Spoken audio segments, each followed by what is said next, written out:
இந்த படத்துல ஒரு தமிழ்நாடு பாலிடிக்ஸை வந்து ஒரு தத்ரூபமா சொல்லியிருப்பாங்க.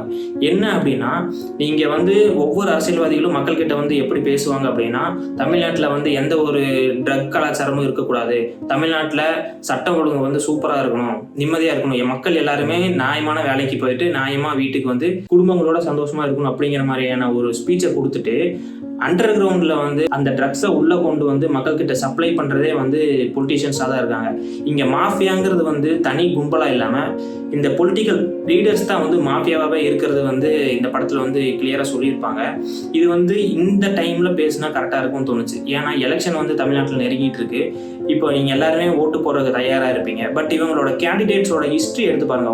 உங்க தொகுதியில வந்து யாரை வேணா நிக்கலாம். அவங்களோட ஹிஸ்ட்ரி எடுத்து பாருங்க. அவங்க எங்கிருந்து வந்தாங்க, படிச்சு வந்திருக்காங்களா, இந்த மாதிரி ட்ரக்ஸ் எல்லாம் சப்போர்ட் பண்ணி வித்துக்கிட்டு இல்ல கொலை பண்ணிட்டு கொள்ளை அடிச்சுட்டு இந்த மாதிரியான ஒரு இதுல இருந்து வந்து அவங்க ஒரு பவரை தேடி போறாங்களா அப்படிங்கிற மாதிரியான விஷயத்த நீங்க சர்ச் பண்ணி பார்த்துட்டு ஓட்டு போடுங்க.